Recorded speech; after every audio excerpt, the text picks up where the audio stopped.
Hi, guys. It's Sven from Badass Counseling. So we created the Badass Counseling group on Facebook, and it grew to well over 45,000 members. And we kept getting asked by folks for a support group, a growth group that's more intimate, gives more access to me, Sven, if possible. So the Badass Counseling team got together, and they created Community Plus. For a monthly fee that isn't cheap, you get direct access to me 2 times a month where you can submit your questions directly. Monthly drawings for a small group counseling session with me. Monthly drawings for one-on-one counseling sessions with me. Priority Pass access to go to the front of the waiting list for ongoing counseling with me. Priority Pass access to be considered to be counseled by me on the Badass Counseling Show podcast. Direct access to my top 2 selling video courses, Healing the Soul and Unleashing Your Greatness. Interviews with people who've had success in their soul journey, some well-known and some everyday folks like you and me. And a fantastic opportunity to meet and get to know other men and women who take their healing and growth seriously and who do the work. And a social community feed where folks share their challenges, their struggles, and their triumph. And so much more. So go now to badasscounseling.com. Click on the Community Plus sign-up page for premium content and direct access to me and to like-minded people who are committed to healing, growth, and creating a community of support and happiness. From the New York City area, welcome to the Badass Counseling Show, where the master badass himself, Sven Erlandson, takes you deep and gives balm for the soul, baby.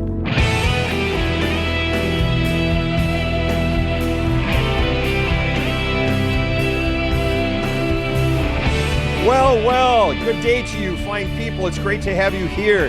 Thank you so much for tuning in to the Badass Counseling Show.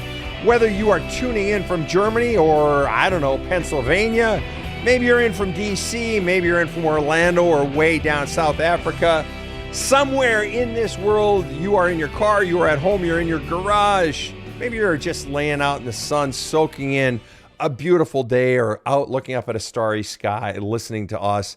I want you to know how pleased we are to be a part of your day, be a part of your life. Maybe you're even in from, Dundee, Scotland. Wherever you're in from, it's great to have you listening to us. You have reached a lightning round episode of the Badass Counseling Show. The Badass Counseling Show exists simply to help you heal, help you find answers to life's hardest questions. Whatever it is you might be struggling with. Specifically on these lightning rounds, we're taking them rapid fire. I am joined by my team in studio. I've got KC right over in the booth, and I am live right now on YouTube, TikTok, and Facebook, and I am joined by the master running the whole show right to my left, and that is Rob the Rocket. Rob, what say ye today? Ready to go, sir. Big fan. Let's get it on. All righty. So we've got questions coming in, and the first one, let's get it on. All right, first one is in from Roundhouse Renovations on Facebook. Says, what are you supposed to think when custody throws out that you're supposed to be consistent, but even the school platforms are not consistent and you're only allowed limited access? What are you supposed to think when custody throws out that you're supposed to be consistent, but even the school platforms are not consistent and you're only allowed limited access? All right, what are you supposed to think? You're supposed to think, honestly, there is no supposed to think. What you're supposed to think is what you actually do think and what you actually do feel. And I'll be really honest with you. If I were in that situation, I'd be fucking pissed. And I'd be hurt and I'd feel frustrated. That's what you're supposed to think. That's what you're supposed to feel. How frustrated you are. You're trying. It sounds like you're really trying to be a good parent. You don't say if you're the dad, you're the mom, you're the non-binary. You don't say and it doesn't matter. You're trying hard to be the good parent and you're getting fakakta all over you. You're getting screwed over and it sucks. And you're only allowed limited access to your kids, and that sucks. As a person who has lived that, I know how badly it sucks. And I'm sorry. I really am. I've lived it. It hurts. It does. And it hurts the child and it hurts the parent, because your child, whether you believe this or not, your child, and whether your ex wants it to be true or not, your child loves you as much as you love your child. In fact, more. And your child needs you even more than you want to be with your child. So yeah, this just hurts all the way around. But the bottom line is this. You're fucked for right now. you're fucked. These are the parameters. The system is not foolproof. It never has been. My kids were growing up in the 90s. There were all sorts of cracks and fucked up shit back then. But you got to, as they say in golf, and I don't golf because it's a finesse sport and I suck at anything in life requiring finesse. But as they say in golf, play the ball as it lies. And you got to play that ball as it lies. And the bottom line is, this is the hand you're dealt, my friend. Now you got to make it work within those parameters. You got to hustle, and your ultimate goal is keep delivering to those children that you fucking love them, that you love them so fucking much. Keep delivering protection, keep delivering safety, keep delivering as much consistency as you can deliver within the parameters of where the ball lies. Keep hustling. Take a parenting class. Read more books. Just strive to always do better. And above all else, work on your own shit to get all your own pain out that's making you ornery or grouchy or cranky or sad. All your own pain from your own past. And show up as the best parent you can possibly be. And guess what? I went through the shit you went through. Now, 25 years later, my kids are in their 30s and we have great relationships. Persistence. Did it take until their 30s? No, it was happening more in their 20s. And shit was finally starting to go my way. I was starting to get some good at-bats. All right? Just keep hustling, keep working. It will come through, and keep flushing out all your frustration, your anger, your rage, your pain. All right, next question is from Daniel the Raven. How do you work out of disassociation after your childhood abuser dies and the flashbacks end? How do you work out of it? The way you work out, I'm going to get rid of the word disassociation, okay? I know that's your word, but I am not a psychologist, so I don't deal with psychological terms, all right? So if you want to disregard everything I'm about to say, feel free to do it. That's okay. If you want to rephrase your question without disassociation in there, feel free to do it. But I'm going to tell you what happens when I've dealt with clients, literally thousands over the years, who have had childhood abusers, who have lived, who have died, and who have had flashbacks end. Okay? I'm just going to tell you my experience. Throw it out if it doesn't work for you. That in the end, there are memories still in you and there are emotional charges still in you. Even if the flashbacks, those ones that take over you when you're not expecting them, even if they are not there, the memories and emotional charges attached to those memories likely still are there. And you're saying, how do I work out of it? By inch, just take it at your speed. I used to tell my children when they were growing up, they're playing on the playground or playing sports, I wouldn't say, be careful, because the last thing I want my child doing is living scared, living careful. I don't want that. I would say to my kids, take your time. Go on your speed. Take your time. That's what I'm telling you now. Take your time. Go your speed. And, when you can push yourself. But what you're trying to do is go back into memories. Even if the memory is just last week when you got hit by a car, you got a fender bender. Start there. Flush that out. Bring up the memory and write down what were all the feelings that I felt from then and to now. Write about those feelings. Well, why that feeling? Well, why that feeling? And write them all out, okay? Then go back a month, then go back a year, and keep bringing up and flushing more before you even touch any of the abuse stuff. Now, if you want to go right into the abuse stuff, go into the abuse stuff. But what we do is we are training our system and we're training our ability to flush things out on things that is of smaller import, smaller significance than the whoppers back in your childhood. So start with small and medium stuff before you go to the big stuff. Or if you feel like you're ready to go for the big stuff, start bringing up those memories. Write about the actual memories when you are ready and not a day before. Write about the memories. Write about how it makes you feel. But just because the flashbacks are gone does not mean the memories are gone or the emotional charges. And in order to get rid of not the memories, but the emotional charges, we have to bring it up. Flush it out. And the flushing happens through talking it out in talk therapy, such as being in a group. And if you're not in a group of sexual abuse survivors, childhood survivors, I would recommend that you do so. Those are highly effective. But if you're going to do all this work on your own or in the company of a therapist, these are ways that we get it out. Writing letters, journaling, writing letters we don't send, journaling, those sorts of things. But start small as you're learning the skill of bringing up the feelings and flushing them out. Then move into the bigger stuff. Next question. Okay. And then she follows up with this question. Okay, because I can't feel emotions unless I find a movie or something that I know will make me cry. Great, start right there. I call it priming the pump. My girlfriend does the same thing sometimes, where she's got a lot of pent up emotions over something, and she'll say, "Hey, can we watch, the last Minnesota Vikings game when they lose and we cry?" That was a joke, sorry. Or watch a sad movie, and that will get her going. And then I'll say, "And do you have a memory from your past that you want to talk about that has a feeling similar to this?" And we'll bring that up and we'll talk about it. Okay, you can be doing this on your own, or just start from anything in your immediate past, even if it's just movies, and write about those movies. But there are memories inside of you that you can access, even if it's not the deepest, darkest stuff. There are things that you can access that have feelings attached to them that you can go into. All right. Here we go. Moving forward. Michael says on TikTok, "How do I maintain my expectations and excitement during a crush/potential relationship?" Okay. Michael, I need clarification there. You say, how do I maintain my expectations and excitement during a crush/potential relationship? Do you mean, how do you sort of keep them in check? Because the way it's phrased, I'm led to think you're having problems getting excited or getting your expectations going. But I don't think that's what you mean. To maintain them means, boy, I really don't have any. I kind of got to get jacked up to get excited. But you're sort of saying the opposite. You're sort of saying, how do I contain them? Is that what you mean, Michael? How do I contain all my excitement and my expectations? I'm betting that's what you meant, so that's the direction I'm going to run. You're getting excited. You're getting all amped up. It's like the beginning of a relationship. How do I contain those? Honestly, right. Michael follows up by saying more like, I don't want to get too attached too fast. Great. Okay, that's what I figured you meant.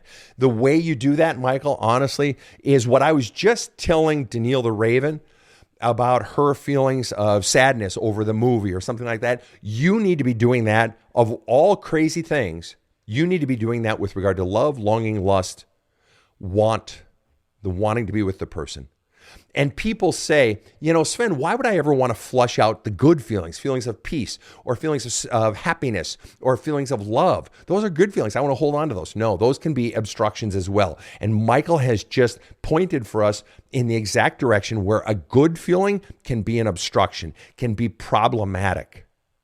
Because if Michael gets too amped up in his excitement, in his love, in his longing, and wanting this woman that he's in this courting relationship with, if he gets too much wrapped up and spun around in a tornado of his own feelings of love and lust, longing, wanting more to be with her, more and more and more, guess what? All of a sudden, he's going to start potentially missing red flags. He's going to start overlooking treatment in her, of her treatment of him, or maybe her treatment of herself or her treatment of other people. He's going to start looking past things. He's going to start wrapping up more of his identity into her. And he's going to become more and more frustrated and angry as well when it's not being reciprocated, when she's not wanting him potentially as much as he wants her. He's going to be easily let down. He's going to be so spun around in his own love and his own excitement. All right? Okay, so he's saying, hey, how do I keep myself from doing that, Sven? All right, great question. Here's what you do. You write her the most wonderful, beautiful, love, lust, longing letters ever heard. And you journal about how great she is and how wonderful it is, and you keep flushing it out and how much you want her and how great she is. And people think, well, that's just going to make it worse. No, because you're flushing the feelings out. And until they are out of you, they're still in you. And when they're in you, it's when we get consumed by strong feelings, that's when we make our worst decisions. That's when we think, when she doesn't call you as much, or when she doesn't apologize, or when she's a little bit rude, or whatever it might be. I was dating a gal back in my 20s, and I went over to her apartment, and she and her roommate, and I got to know her roommate well, and the gal that I was dating, she said, I need to go. I'll be back in like 45 minutes. My ex-boyfriend, he's at such and such, and I just want to go to say hello to him real quick. And I said, okay. It's like, oh gosh, what was I thinking? Probably not the best. And her roommate is, there. She was very friendly, and Dana, and she was very nice and everything. But I'm like looking back, and it's like, Sven, that was probably a good indicator that she was still in love with her ex. Anyway, point is, you got to flush it all out, Michael. You got to flush it all out. All right, here we go. Barbara Myers on Facebook saying, I will take the littlest bit of perceived rejection, and the emotion I feel is not rational. It may put me in a tailspin for a week. How do I not be so, she puts in quotes, sensitive? Okay. How do I not be so sensitive? My first question, if you and I were just sort of sitting and talking on a park bench or having a beer or whatever, I would ask you the question, Barbara, why do you want to be not so sensitive? Or why do you want to be less sensitive? Why? What's wrong with the way you are? Now, you said, I take any perceived rejection and the emotion that I feel is not rational, and it puts you in a tailspin. So I'm going to assume you don't like being in a tailspin. And on one hand, that seems obvious, but you never know. Everybody's different.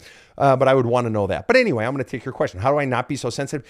The reason, Barbara, that the littlest bit of perceived rejection, as you stated, puts you into a total tailspin is because that little drop or 3 drops of negative being dropped into your love cup is electrifying, is charging all these old electrical charges from all these past memories that have electrical charges of when you were rejected, when you weren't good enough. All these memories have emotional charges attached to them of when you weren't treated lovingly, of when you were taught you weren't good enough. And so when those new drops of rejection come in, they go zzz, zzz, zzz, zzz, zzz, and everything gets electrified. So it's not just that one event. It's not that you're overly sensitive. It's you're like heavily overdosed on pain. The reason you're so sensitive is like every single inch of your body is a pussing, gaping wound. There's nothing wrong with you. You've just been so beat up emotionally over the years, but particularly in those earliest years when you were most vulnerable, when your heart was most vulnerable. And so you ask, how do I not be so sensitive? You be not so sensitive by going inside and beginning the work of beginning to welcome up and flush out those memories that have the emotional charges attached to them. And you're like, well, yeah, that's clever and everything, whatever the fuck that means. How do I do it? And I could take some time now to explain it all to you, or the simple truth is I walk you right through it. In my best-selling book, There's a Hole in My Love Cup. All right. The audiobook, ebook, and paperback, and the workbook are all available at badasscounseling.com. Okay. There's a hole in my love cup. All right. But that'll walk you through it, because until you flush all that crud out of your love cup, you're going to keep getting electrified, and you're going to keep trying to avoid things that might cause you any pain. And so you're disengaging from life to keep yourself from getting hurt, which is totally understandable, Barbara. There's nothing wrong with that. It's pain avoidance, which is totally understandable. If you've had a childhood and a lifetime of pain, of course it makes sense you're going to do that. But at some point, you keep wanting to re-engage, but you keep getting hurt because you've already got so much crud in there to begin with. All right. And moving forward. All right. So time for a commercial break. We'll be right back. Okay.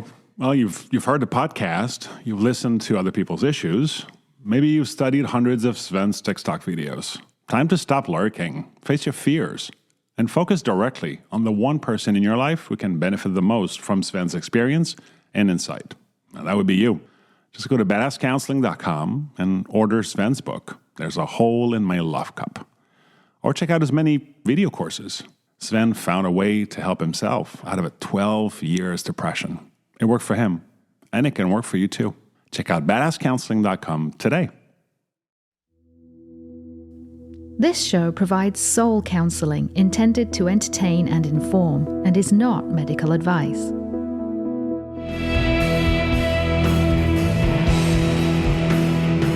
Now, back to the badass. All right, we are back. Here we go. Might Be Matt on TikTok says, how can I stop self-sabotaging? I literally have the thought that I shouldn't be doing something, but, and then we sort of fill in the blank there. Might Be Matt, I'm going to just clarify one thing. And those of you who regularly follow me know sort of what my answer is here. Might Be Matt, you are not self-sabotaging. And I know that's going to sound weird to you, but technically, and I know this is a technicality, but stay with me here, brother. You say, how can I stop self-sabotaging? I literally have the thought that I shouldn't be doing something, but basically you do it anyway. It's not you. You have voices inside of you. You were taught to believe that you're unlovable, you're not good enough, you're no good the way you are, you're unwantable, that who you really are doesn't matter. You were given messages and those got implanted into you. Those are not your authentic self. Those are the voices that undermine us. Those are the voices inside that we fear. And so we hold on to bad relationships because we don't want to face those voices when we are alone that say, see, I'm no good. See, I'm unlovable. See, just like I've always known, those voices that have antagonized you your whole life. Those are the voices that sabotage you.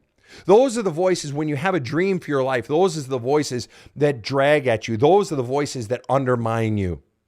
It's not your authentic voice. You are incapable of your authentic self sabotaging you. Your authentic self only wants the best for you, only comes with encouragement, only comes with, you got this. What those voices are what you were conditioned to believe about yourself. So how do you stop?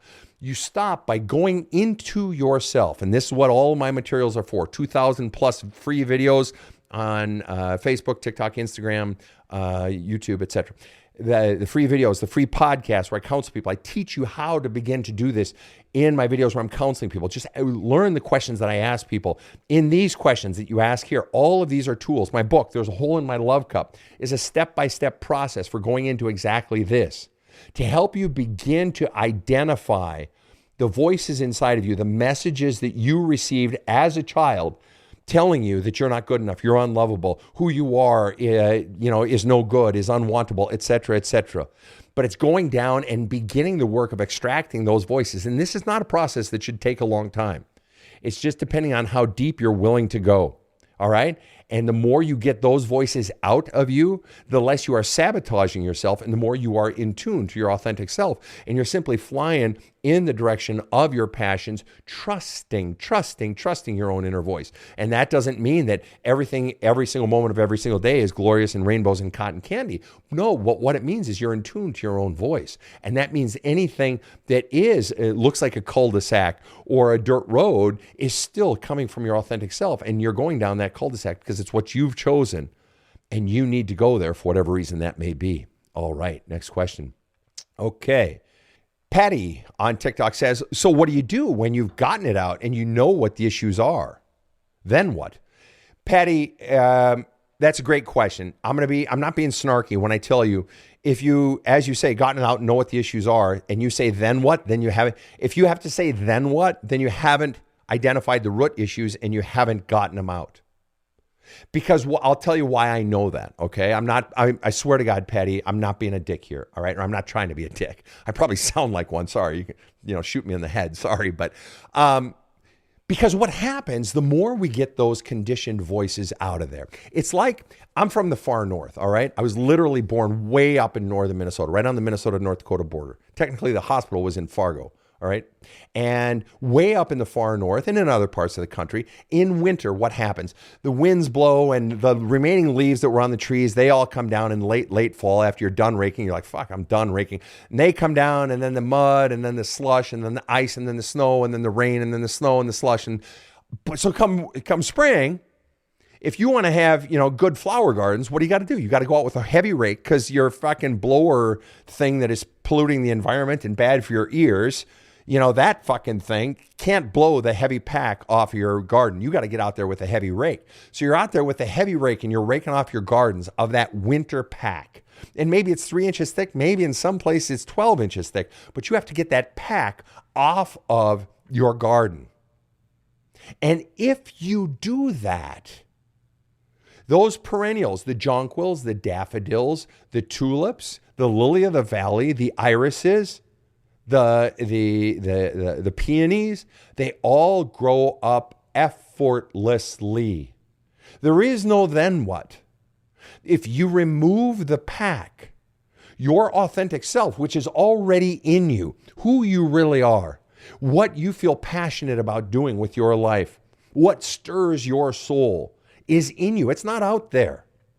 It will grow up and through you effortlessly, just like the jonquils and the lilies of the valley.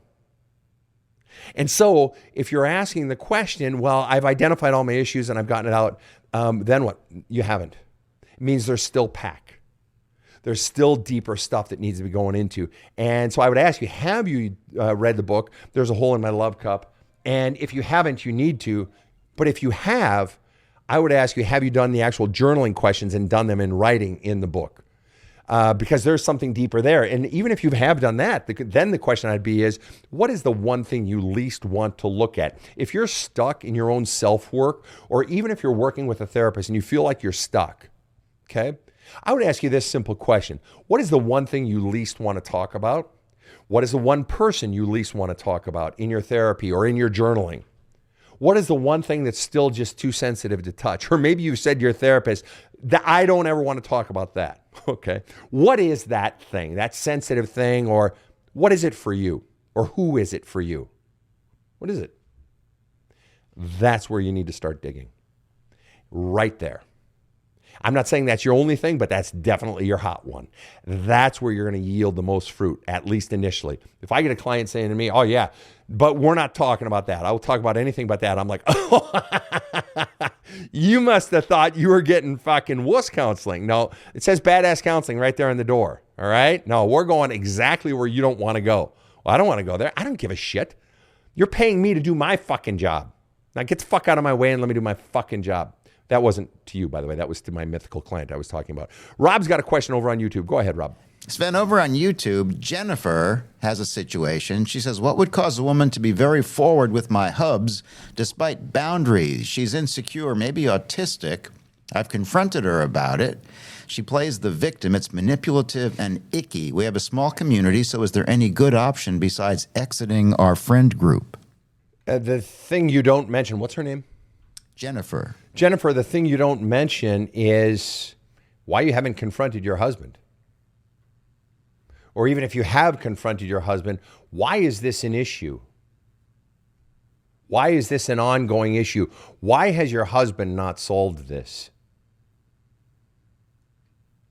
Why is this your problem to fucking solve? See, you're looking at her as a threat. She's not a threat. She's benign. The threat is your husband. Not because, oh, he's a man. Men cheat. Sorry, women cheat just as much or more than men. It's just underreported and under-researched. And that's coming out in my cheating book. Anyway, no, the threat's your husband. If either your husband, there's a potential of your husband acting on it, or there is no potential of your husband acting on it. So what's the answer? Because very often what we do in cheating, and this is one of my fields of expertise, this is what my my cheating book is on and so forth, is we displace our authentic, our real anger, our real sadness, our real distrust. We displace it onto the co-cheater, or in this case, the potential co-cheater. We displace it onto that person because we don't want to confront our spouse, our partner, who would be the one who's actually cheating. Why are you not confronting your spouse and saying, you need to fucking fix this shit? And if your spouse is saying this is not a problem, then that's one of two things. Either A, they're right and it's not a problem and this is your own fears operating here. And if this is your own fears operating here, why do you not trust your husband? Is this really about your husband or is this really about you? And this is deep dive shit on your own self.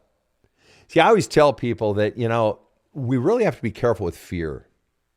Because fear, we oftentimes legitimately have a reason and a right to fear another person, but we always have to self-check. Is it really about the other person or is this really about me?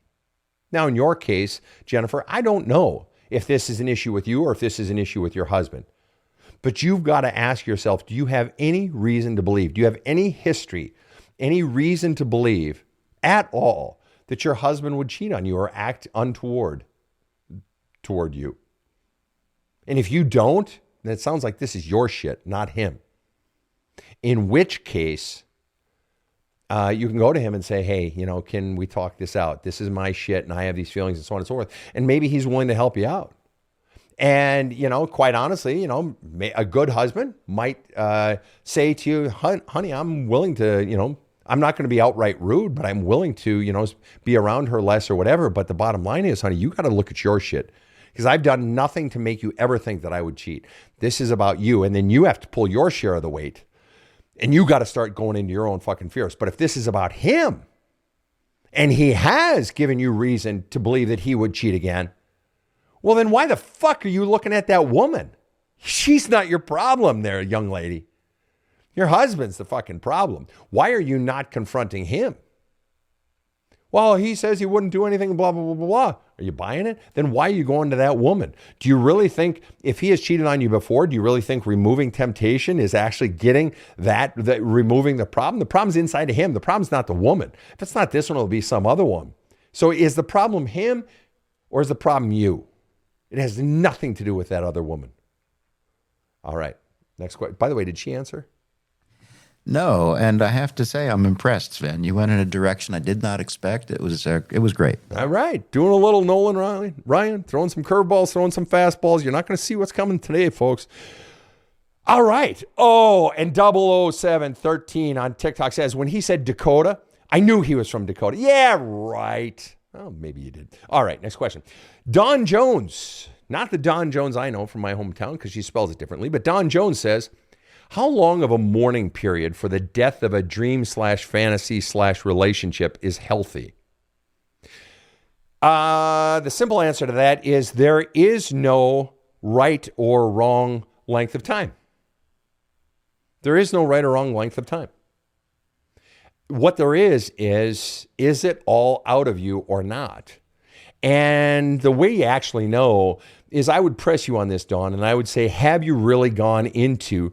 You use the phrase death of a dream. Okay, you hear me use that one on the show. Maybe you've picked it up here on my show. I've written about it in, a couple of my books. This notion of a death of a dream /fantasy/relationship, as you call it there. Have you fully grieved it? Have you written about it? Have you gotten out every fucking feeling? And not just the anger and the sadness, but have you flushed out the love? Have you written love letters and put those in the casket with that relationship as you're burying the relationship? All the love letters and the longing for that ex. You need to keep flushing out all the love, the longing, the lust, the I miss you, all the dreams you had. Have you gone to your favorite restaurants? Have you eaten the favorite bagel that two of you used to like to eat? Have you watched your favorite movies and written letters and journaled about all that? Do as much as you can until you can have all those experiences and there's no emotional charges. But if you are still having any sort of emotional charges when you throw on that old sweatshirt that they used to have that had their stink on it, that used to make you cry, does it still make you cry? Or does it still make you a little weepy or your heart go pitter-patter a little bit? If it does, you got some journaling to do. Keep doing that, and eventually you're going to know. You'll know because it'll just be like, it's not even a question, how long of a period do I need? You'll just know. It's like, I'm done. And so the mere fact that you're even asking that question says you're not done, because I guarantee there's still some feelings in there. You've got some parks to visit or, favorite road trip or, you guys' favorite bowling alley that you'd go bowling at every Thursday nights or bingo on Wednesday nights, whatever it is. You need to do a few more of those things because you have not fully grieved it. I'm willing to bet, though I could be wrong. All right. Darkside Matt, I'm going to ask you to rephrase your question. Darkside Matt asked this question, and I'm going to ask for a rephrase, all right? He used a little bit of jargon, and I find that a lot of times the jargon is very helpful for people because it helps them find words for their experience. And Darkside Matt says, what methods do you recommend for those that have anxious attachment style? I need tips. The jargon there is anxious attachment style. It's a very common phrase used nowadays, and it's a great phrase for people looking for ways to define their experience. The problem, however, with phrases is that what it means for X person can have a very different meaning for Y. So if you could ask that same question, Darkside Matt, I'm going to wait till you do. I'm going to get your answer. I may go to somebody else's first for their question, but I want you to put it in your words, a different phrase for anxious attachment style. How would you describe it? What are you experiencing that you want help with? Get rid of the jargon. Just tell me what you want help with, okay? And then I will dive into your question. In the meantime, all right. Here we go. This is a good one. This is for all those who have gone through breakups and have kids. And just so you're aware, Darkside Matt, still waiting on your response. Okay, this is over on Facebook. I've got Tracy Hess asking this question. And if you have kids and you've had a breakup, you know what Tracy Hess is going through. Tracy says, I spiral when my kids go to their dad's house where he now lives with a partner, presumably, they went on vacation and it hurt, exclamation point. Making a family with my kids, I hate her being a part of their life. How many people, raise your hand if you can identify with that? Yes, I think Rob raised his hand, I raised mine, KC raising hers. Yes, you've hit the trifecta just in our studio, Tracy. All right. And so you're saying, I hate her being a part of their life. You say you spiral when they go to their dad's house now, etc. They're making a life together and so forth. You don't ask a question, but it's implicit. Basically, your question is, ack! Sorry, Rob. Rob's pulling his earphones off his head. And you're in pain, and you're sad, and you're hurting, and you're afraid. You're afraid. You're afraid that your kids won't love you anymore. You're afraid that they're going to love her more than they love you. You're afraid they're going to love her at all. You're afraid that if they love her, there's less love to go around. You're afraid that they're going to be happier with their dad than they are with you. You're afraid that you're going to get left by the wayside, that he's going to give them the happy life and Disney dad, or that he's just going to be a good dad and they're going to love their dad. And maybe that means they love you less. You're going to have all these different fears or derivatives of them. And this is the ugly, hard side of divorce as a parent, as a co-parent. It's hard. And we want them just for ourselves. We want the kids to just love me and not the other spouse, or definitely not another, in my case, it would be not another father or a stepfather, for fear they love me less. And the truth is, that's selfish of me. Back when I would think that, it was selfish of me.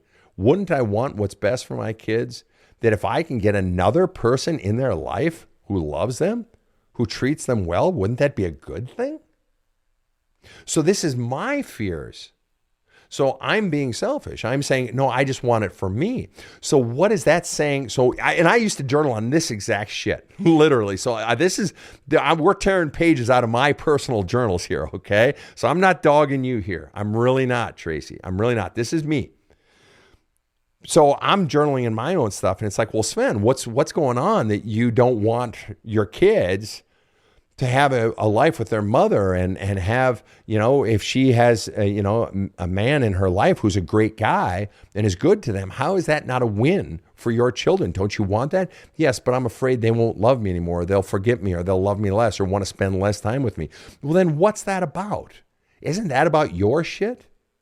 Furthermore, Sven, ask yourself the real question. Do you really believe that your children could possibly love you less? Tracy, there is no way in heaven or hell that your children could love either of their parents less unless they were just fucking mean to them over a long period of time. Your children adore you. One of the chapters in my book, there's a hole in my love cup. One of the most controversial chapters that a lot of parents have a lot of problems with. I don't give a fuck, because it's fucking true. Over 30 years of counseling people and raising kids of my own who are in their mid-30s now. One of the chapters is titled, Children Love Parents More Than Parents Love Children.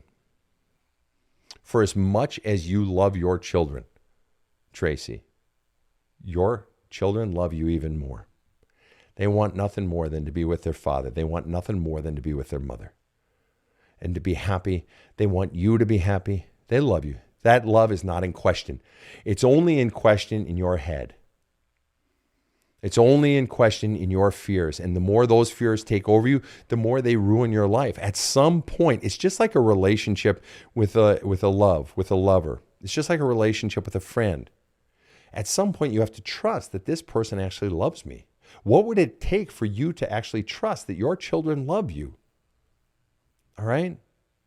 That even if I won't go down that road because we don't have enough time yet, but your children love you, Tracy. So you've got to begin to flush out your pain, your sadness, your fears, because this is all about fear.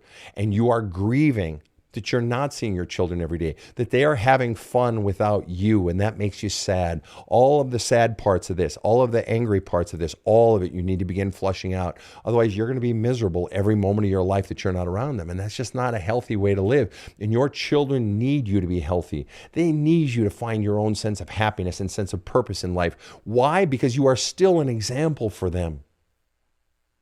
You can't just exist for them, because then half your life, or whatever amount of time they're with their father, you have no life, you have identity, no identity. And the children feel the weight of knowing that they are a parent's identity. And that's a heavy burden to carry. You can do this, Tracy. You got to flush out all that pain and all the sadness and all the rage, all of it. But do not think for even 1 minute that your role as primary, as one of the two people they love the very most in the entire world, do not think for even 1 minute that that is ever in question in the hearts of your children. All right. One last question. I'm going back to Dark Side Matt on TikTok. I promised him I would. Dark Side Matt originally asked the question, what methods do you recommend for those that have anxious attachment style? I need tips. I asked Dark Side Matt to remove the jargon and just put it in his own words. So he's looking for help with anxious attachment style. And he goes on to say more specifically, which is great. He really winnows it down. Or he or she doesn't say. I just saw Matt, but it's spelled with one T. So it could be a Matt, like a wrestling mat. When you meet someone new and there is excitement and communication changes, how can I control emotions? Okay, great question. And it's really actually a simple question, a simple answer. You say, when you meet someone new and there's excitement and communication changes, how can I control my emotions? It's funny because we actually got this question earlier in the show. The precise same question. Yeah, it's literally the exact same question earlier in the show. And it was basically, how do I contain my emotions? How do I not let the excitement and so forth overwhelm me, right? And the simple answer is this, that first of all, it's easy to do. This isn't necessarily because of anxious attachment style or anything else. Isn't necessarily. The truth is we all do it. We all do it in love. That, we can act all cool as a cucumber on the outside, but the bottom line is if your heart's going pitter-patter, your heart's going fucking pitter-patter.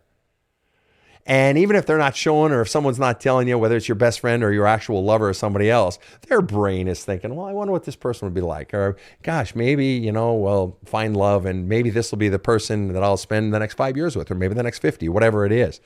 But the bottom line is you're asking, well, how do I control that? Well, first thing I want to answer before I get to how do you control that, so to speak, is this. I remember I was mentoring a young couple, and they were in their 20s. And I had to tell them that one of the things you got to keep an eye on in any relationship that you're in, and each of you needs to look at this inside yourself and then with respect to each other, is one of the most important things in the beginning of relationships that you have to look at, that no one ever really teaches us that we have to look at, is velocity. Velocity. Speed. Is the speed that I want to go in a relationship similar to the speed that my partner wants to go? You got to answer that question first. Because sometimes someone in a relationship, it doesn't mean they're bad or they're good. It just means I want to go slower. Or maybe they just want to go medium and just sort of take it as it comes. And yes, I am moving towards maybe a more permanent relationship, but I just want to go and sort of take life as it comes. Or some people say, you know what? I just want to go really, really slow. Or some people are like, I'm ready to go right now. And guess what? There is nothing, zero, intrinsically wrong with any of those three positions. There's nothing wrong with any of them. Those are all legitimate positions. My girlfriend and I, we have a very dear friend. He lives about a quarter of a mile from us. The fella is 90 years old. He has had, I think, like 4 long-term girlfriends since he was like 75. No lie. It's like 91. You might have met him, Rob. He's been at a couple of my Christmas parties. He's a natty dresser. Yeah, he's a very natty dresser. Artist, coolest dude, right? And can anybody blame him for wanting to have, I want a relationship now. I'm not interested in slow. Well, you can hardly begrudge him that, right? Okay. Or somebody, if they lost a spouse 4 years ago, could you begrudge them if they wanted to go really slow? No. Okay, so there's no intrinsic right speed. What you got to look at, though, is this person I'm in a relationship with, Are they wanting to go to the same speed I am? Or at least, are we at least in the ballpark? And do we have the same eventual goal and destination? See, that's the real question, those two questions. Because if you have different speeds, you're going to have frustration. They're going to have frustration. And also, if you have different goals, you're wasting your fucking time, aren't you? I mean, unless you can just enjoy the moment and knowing it's not going to last, but you're wasting your fucking time. But then you're saying, how do I control the emotion? I'm going to give you the simple answer that I gave earlier in the show, and that is flush it out. Your love, your excitement are getting in the way. So what does that mean? Write fucking letters to the person. I'm so fucking excited. I'm so excited. I'm so excited. I'm so excited. I'm so excited. I think you're the best. I think you're so sexy. I think you're so hot. I want to spend every minute of every day with you. Flush it out. Send them so many, or don't send. Write them so many fucking love letters. Burn them. Flush them. Fucking keep them in your secret diary. Do whatever you want with the letters. Not the point. But you got to keep flushing, because otherwise all of those things are all inside of you and they're making you go all aflutter inside. All right. And it's when we are all charged up with emotion, even the good ones, that we make our worst decisions. We're going to overlook shit and we're going to let them treat us poorly, or we're going to let them drag us through the mud, or not have the same goal. And we're going to say, oh, I'll do it anyway. Maybe they'll change. Stupid shit like that. So it's not like you're not trying to control the emotion. You're trying to release the emotion. Bring it up, flush it out, up, out, up, out, up, out, and keep doing that. And the more you do that, the more you're going to begin to do this. You're going to begin to calm down inside. And then you'll be able to go at your speed. And you'll be able to ask yourself, is this at my speed? Am I comfortable with this relationship? How do I feel? And when it's not feeling good, you'll be able to say, I need to move on now. Or, this feels good. I like where we're going. Well, fine people, those were excellent questions. Yeah, or in other words we're on the road to romance, that's safe to say, but let's make all the stops along the way. I recognize those lyrics. Name the song. Nice and Easy. Nice and Easy by Sinatra. There it is. Come on. A guy who quotes Sinatra. You got to like that. Got to be old. Well, no. Come on. A lot of these youngsters love Sinatra. Right? Right. So I'm told.